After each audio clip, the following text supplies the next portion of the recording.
Good evening, I'm Klaudia Czerwińska and you're watching World News Tonight live from Warsaw.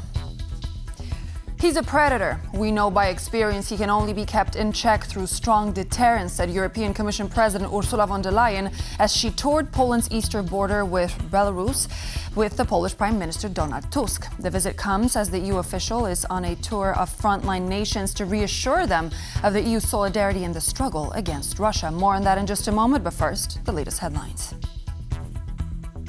Transatlantic cooperation as the focus of the new Polish president's upcoming first foreign visit to the U.S. Will Ukraine ever access the €200 billion in frozen Russian assets?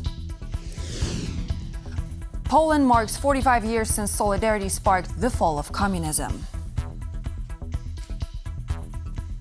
As Russia and Belarus prepare for the military drills next month, the borders of NATO countries along the eastern flank get bigger fences and high-profile visits from politicians. As a result, Belarus stepped up its armed patrols along the border opposite where EU Commission President Ursula von der Leyen and Polish Prime Minister Donald Tusk met this weekend. TVP World's Randy Potts has more on what was said as Belarus is about to begin Zapad military exercises with Russia right across the fence in 2 weeks. As Poland beefs up its frontline defenses, Polish Prime Minister Donald Tusk and EU Commission President Ursula von der Leyen visited Poland's eastern border with Belarus this weekend. I'm here today also to express Europe's full solidarity with Poland as a frontline state. For years now, you and the Polish people have been facing deliberate and cynical hybrid attacks. And I want to emphasize that Europe stands with you in all possible ways. Member states with a direct border with Russia and Belarus will receive additional European funding. This funding is expected to originate from the SAFE loan program, with Poland set to receive around €45 billion for priority projects related to defense procurement. The SAFE program is the primary funding vehicle for the new EU defense commitment, of which Poland is the biggest beneficiary. As von der Leyen underlined the fundamental role Poland plays in European security infrastructure, Tusk reaffirmed the continent must maintain a hard line with Russia. No concessions, no subtle games with Putin and aggressive Russia will lead to success or guarantee our security. Poland, Europe, NATO and the United States must once again be very tough, determined and united in the face of this new version of the evil empire. Enough concessions. These provocations from the Kremlin have not been left unaddressed. Poland is moving to further strengthen the defensive infrastructure, not just with fences, but also with bogs. After many Russian tanks headed to Kyiv in 2022 were stopped literally in the mud, eastern flank countries are considering resurrecting wetlands that were drained and filled in with farmland decades ago. We have settled next to wetlands originally as the species because they defended us against other nations and dangers, but also provided a shelter. And now it is indeed a very unique opportunity that we can use this argument, defensive role of wetlands, to restore them also for other ecosystem services and biodiversity. Von der Leyen's visit to the Polish-Belarusian border comes as neighboring Lithuania installs so-called dragon's teeth along the Baltic countries' eastern borders in preparation for the joint military drills which Minsk and the Kremlin are calling Zapad 2025. Meaning west in Russian, these exercises are expected to involve 30,000 troops, despite earlier teasers of over 200,000 soldiers participating. Belarus and Russia have declared much higher numbers, but we can see from the intelligence information we share with our NATO allies that the scale will most likely be smaller. However, it doesn't mean we should relax, because we know that words and actions often don't match. They are masters of propaganda. The EU Commission President's pit stop in Poland comes as she undertakes a tour of the eastern flank countries most threatened by Russia's hybrid warfare. Von der Leyen is expected to depart Poland first for the Balkans and then the Baltic nations. For TVP World, Randy Potts. €200 billion seized from Russia after its 2022 invasion of Ukraine is generating a modest profit that is now being used to finance Kyiv war and reconstruction efforts.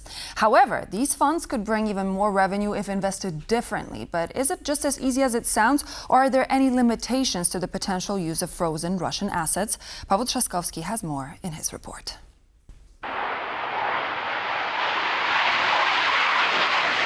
An F-16 fighter jet, up to €70 million. An Abrams tank, about €8 million. A new Patriot battery, around €1 billion. These are the estimated prices of the equipment that now makes the difference on the Ukrainian battlefield. €200 billion could buy 2,000 jets, 5,000 tanks, and still add 20 Patriot batteries to the mix. And 200 billion is not a made-up sum. This is the estimated worth of Russian assets that were frozen after Moscow's 2022 invasion on Ukraine. The use of these funds to support Ukraine has been brought up by Kyiv for some time now. Take this money for renovation, because Russia destroyed. It means that Russia have to pay for this. Since May last year, the profit generated by the frozen Russian assets has been aiding Kyiv. And so far, €3.7 billion from the windfall profits have been channeled to Ukraine. But we are also reflecting currently on the next steps and how to best and better use the frozen assets. EU foreign ministers gathered this weekend to discuss the future of these funds for the first time ever. And although the summit gave no clear answers, there is a growing understanding within the bloc that more benefit could be gained from these assets, especially given EU's growing commitment to financing the Ukrainian war effort. Those assets were primarily bonds, and now they matured. So they turned into a pile of cash that is not being invested smartly and effectively. One of the ways to use them more effectively could be to create a new fund, a reconstruction bank that would manage those funds. Such a fund could put the money in riskier and more profitable financial ventures. But as frozen Russian assets are held mostly by Belgian Euroclear, Brussels, feeling singled out, is reluctant to use these funds more freely. These are funds from the Russian central bank. Central bank funds are immune, legally immune. And if you send a signal to the world that Europe can make political decisions to seize state funds, then there will be consequences. The Kremlin clearly states that it will seek retribution in the courts. Any attempts on our property will entail a painful response for the expropriators, and Russia reserves the right to countermeasures. And that's why there are now voices within the EU, including from Poland, saying that other countries could help share this burden of legal consequences. A show of solidarity that might convince Brussels to generate more revenue from Russian frozen assets, which could in turn bankroll more equipment to shoot back at Moscow. Paweł Trzaskowski for TVP World. Presidents Vladimir Putin of Russia, Xi Jinping of China, and Narendra Modi of India. These are just some of the leaders attending the Shanghai Cooperation Organization summit yet. For China, it's a chance to present the bloc as a counterweight to the United States. And for Russia, it's also an opportunity to secure continued funding for its war in Ukraine. Konrad Gorlinski has the details. Leaders of over 20 countries, including Russia's President Vladimir Putin and India's Prime Minister Narendra Modi, touched down in Tianjin, China this weekend for the annual meeting of the Shanghai Cooperation Organization, the largest yet, according to Chinese media. Now, this does not bode well for hopes of putting pressure on Russia to make a deal in Ukraine, as Chinese President Xi Jinping presents the bloc as an alternative to Western institutions, much like the BRICS group. Naturally, it is an effort to ensure that the unilateralism and totalitarianism that have been formed by the American and European blocs continues to reform into multilateralism in the world. In terms of size, the organization's nothing to scoff at. Founded in Shanghai in 2001, and with recent accession of India, Pakistan, Iran, and Belarus, it now has 10 member states alongside 2 observer states and 14 dialogue partners. It represents nearly half of the world's population, a quarter of global landmass, and a quarter of global GDP. The president of founding member Russia, Vladimir Putin, arrived at the summit on Sunday to a very warm welcome. Accompanied by a large entourage, he aims to use this summit as part of a wider state visit and, of course, to court his largest clients of fossil fuels, namely China and India. I think number one, the most immediate urgent thing is for him to ensure that Indians and Chinese will continue to bail him out, so that he will have money to continue with the war. And here, the presence of India's Prime Minister Narendra Modi is very significant. It's his first trip to China in more than 7 years, and comes just days after Washington raised tariffs on India to 50% over its purchases of Russian oil, a decision many say was a strategic mistake by U.S. President Donald Trump. So instead of pulling India away from Russia and from the other BRICS countries, Donald Trump is pushing them back into the arms of Vladimir Putin and Xi Jinping. India is still keeping its options open, however, as Modi did have a conversation with Ukrainian President Volodymyr Zelensky ahead of the summit. But they're also trying to say that, look, we are neutral here. Whoever gives us a better offer, we can do business with that country. And the influence of the group is also spreading west. With recent enlargements that brought in Belarus, it now reaches right to Europe's border. We will never betray our relationship, our friendship with the Chinese people, with China, and with my friend, President Xi Jinping. Without China's participation, no global issue in today's world can be solved. But despite its growing appeal, does the SCO have any real influence outside of the symbolic? For now, it's also important to point out that there are considerable differences between these 3 countries, and especially between China and India. Whether the group will be successful in forming a viable alternative to Western institutions and the dollar remains to be seen. But for the time being, the group is certainly hindering the prospects for peace in Ukraine. They are quite happy to continue buying Russian energy, which in effect means that Russia can continue to wage war against Ukraine. The summit runs through September 1st. For TVP World, I'm Konrad Gorlinski.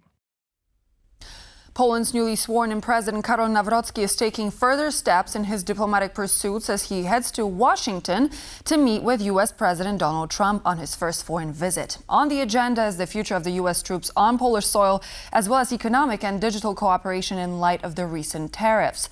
The visit comes as Polish leaders face divisions over the future of Polish support for Ukraine. Zuzanna Jurek reports. A meeting of 2 presidents, a test for Poland to make a diplomatic case for Europe to the White House. The newly inaugurated President Karol Nawrocki is heading to Washington for bilateral talks with US President Donald Trump on the 3rd of September. This isn't the first time that these two will meet. During the Polish presidential campaign, Nawrocki received an endorsement from the Trump camp.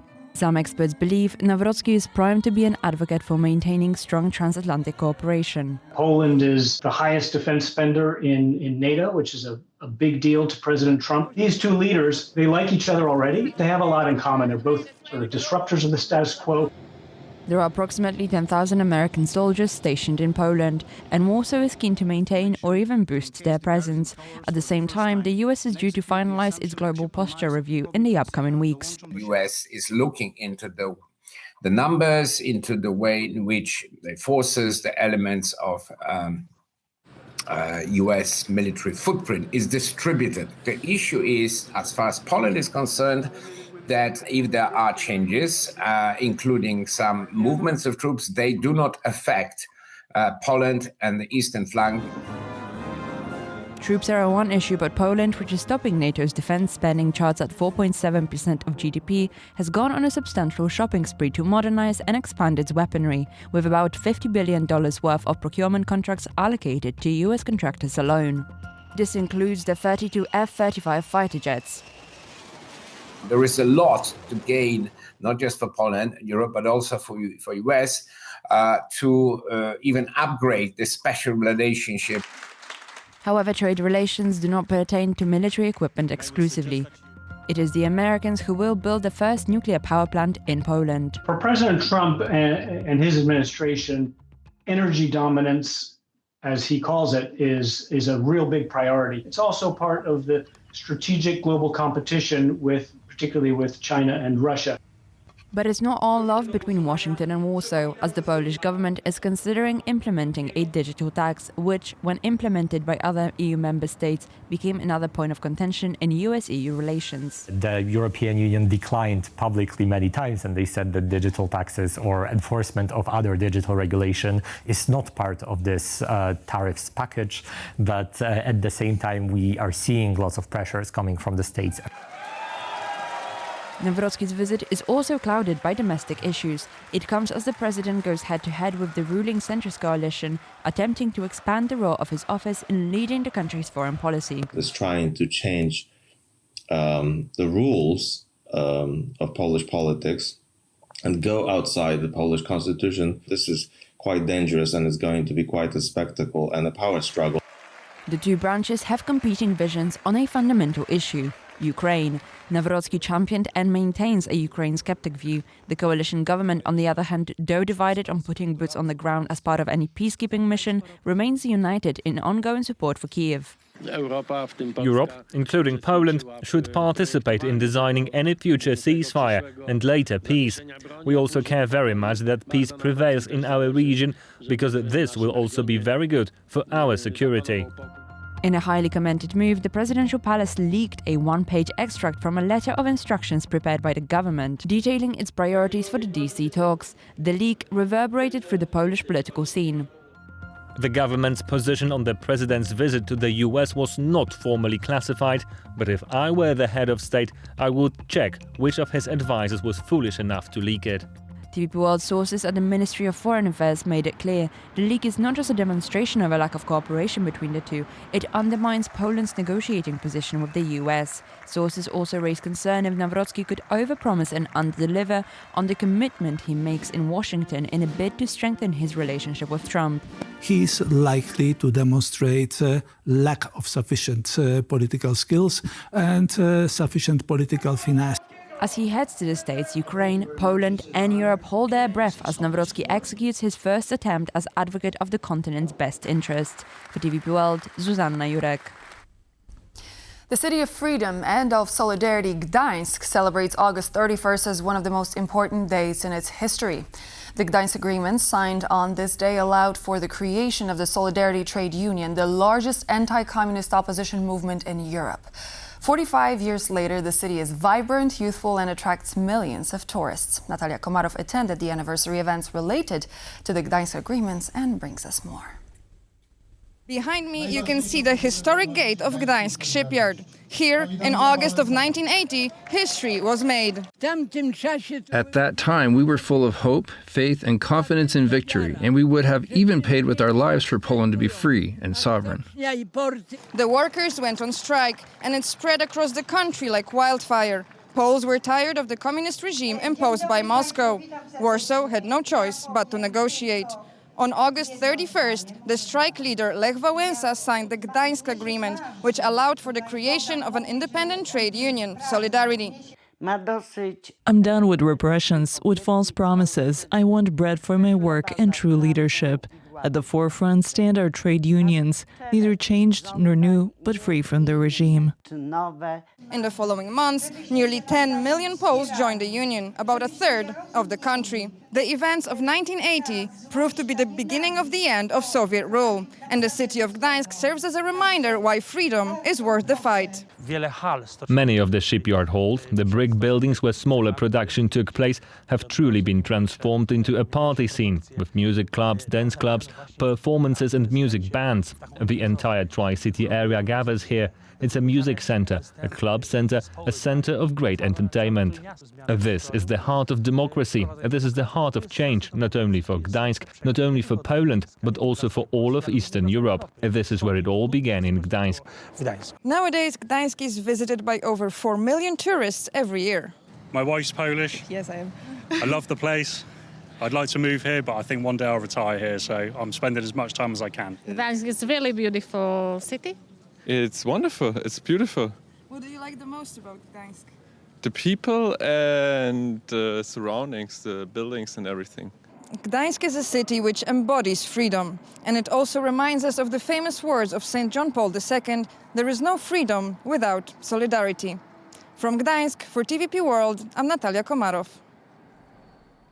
It's now the time to revisit one of the flagship topics of today, as you've seen, namely the 45th anniversary of the August agreements that resulted in the creation of the Solidarity Movement. Joining me now to take a look at the events of 1980 and the long-term consequences, it is my pleasure to welcome back to the studio Jan Krzysztof Bielecki, former Polish Prime Minister.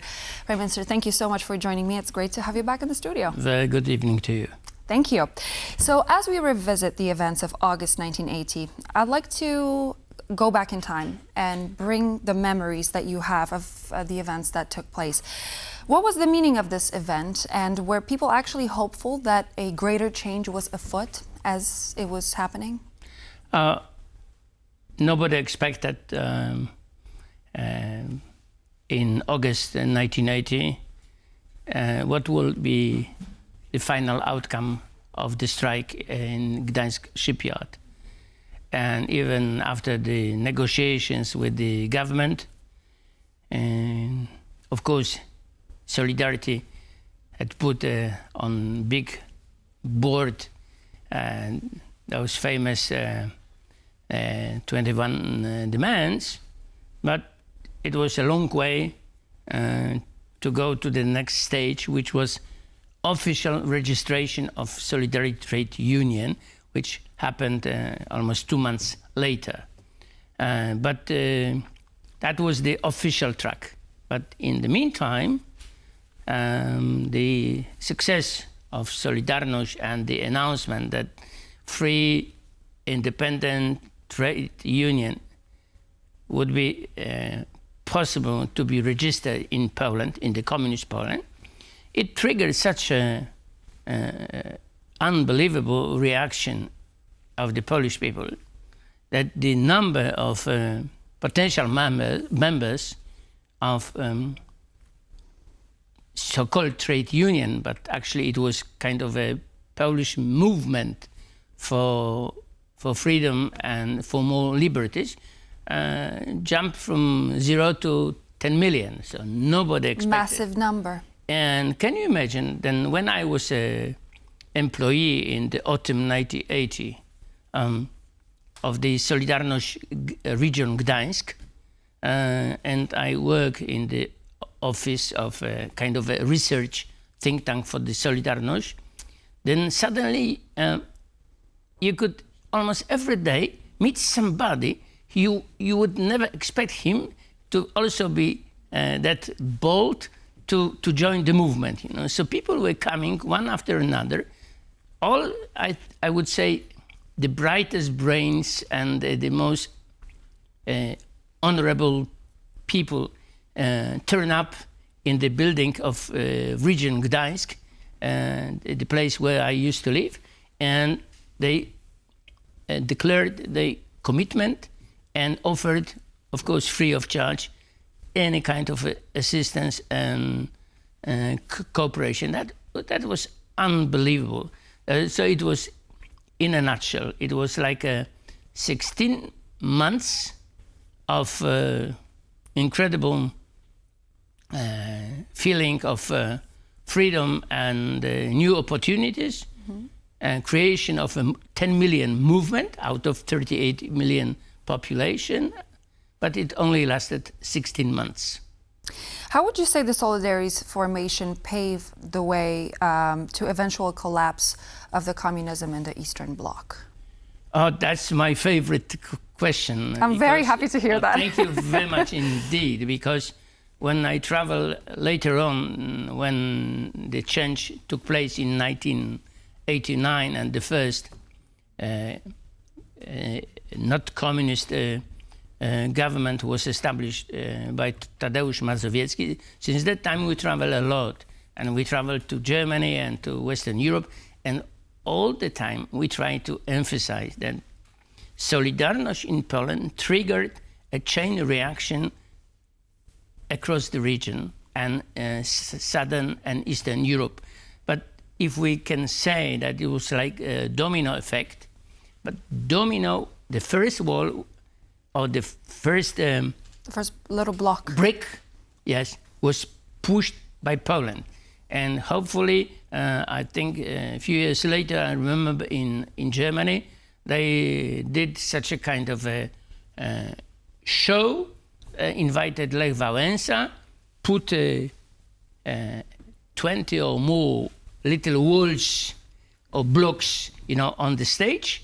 And then Wałęsa was the one who pushed the first one, and then like domino, the others followed. The other followed. And that was so beautiful. And this is the most important, and this is what we Poles should always remember to fight for, that we did this first necessary step, that the others followed. It gave people hope, and it gave people example that the change is possible. Yes, and also we should remember, and it was used in our relationship with the Ukrainians over the years, or decades, I may say, that in September 1981, at the General Assembly of Solidarność Movement or Trade Union in the Gdańsk famous Olivia Hall, Solidarność also declared and sent a message to the all people employed in Central and Eastern Europe. So it was a famous message that we, of course, we remember about our victory, but we declare that those basic liberties should be for everybody, not only for us in Central Europe, but also in the countries further to the east. And on this basis, we then built quite a good relationship with the Ukrainians. Where do you think Poland and the communist bloc would be right this very moment if solidarity was not established? It's a difficult question to... Yes, Polish are the nation of rebels, and I may say that during my lifetime, I saw how the Poles tried few times, because in 1968, when I was at the secondary school, I saw the fights against the communists and the disorder triggered by the events in Warsaw, when the so-called opposition tried for the first time to change the situation in Poland. Then in 1970, that was more dramatic, because then as a student I went to Gdańsk and I saw tanks on the street and thousands of soldiers and special forces operating on the streets of Gdańsk. It was a failure at the end, and so many people killed and were wounded. So you may say that after lessons taken from the 1970, Poles tried again, and the Gdańsk was, as usually, the driving force. And in 1980, they were more successful, but remember, only for 16 months. Then 16 months later, the communists invoked the martial law. The martial law. And we went from the stage straight to the prison or the internment camps. So, and that was over for some time, and then we tried again. I would like to take a look at the profile of Lech Wałęsa. He's the person that first comes to mind among many internationals when we talk about Poland. In your opinion, what kind of a leader was he as the leader of Solidarity? I know him quite well, and I saw him in different situations and different occasions in Poland, abroad, and also during strikes. and of course when he was the president of the country. So, firstly, I think he is a man of his own basic values he strongly believes in. So he's not a great admirer of the clergy, but he is a strong believer in God. He believes that the Pope is the representation of the God on earth, and his respect to the Pope is incredible.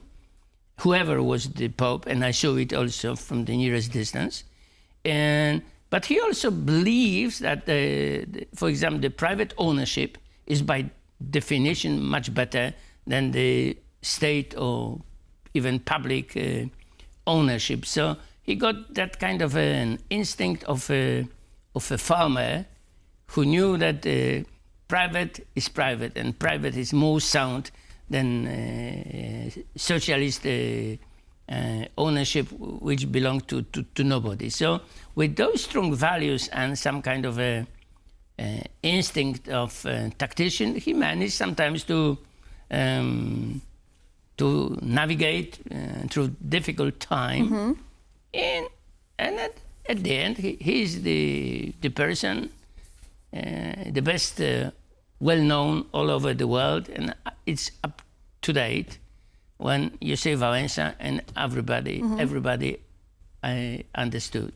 The reason I asked is because Lech Wałęsa was president when you were prime minister, and I'm asking because on September 3rd we have new president Karol Nawrocki travel to meet with Donald Trump in Washington, D.C. There is an ongoing dispute between the president and the government. The government conducts the foreign policy, whereas the president is supposed to represent the country. That's the Constitution. So what do you expect from this visit, especially in the context of this dispute domestically? Well, I'm a bit concerned because regarding that visit, there are some visible tensions between the government and the office of the president. And I think by definition, it's not good for the country. It's not good for the Polish people. And in the foreign policy, at least during the first, 25 years or 30 years of Polish transition, there was always very good understanding and cooperation between different forces at that time which took power in Poland. This is the new precedent. And when I hear about the leakage of a brief provided by the government to the office of president, I'm really disappointed with that kind of behavior. Thank you very much. Jan Krzysztof Bielecki, former Polish Prime Minister. Prime Minister, always great to have you in the studio and talk to you. Thank you for your time. Thank you very much indeed. And so this would be all for now here on World News Tonight. I'm Klaudia Czerwińska. Thank you very much for joining, and I hope to see you back here on TVP World in just a moment for more news and features.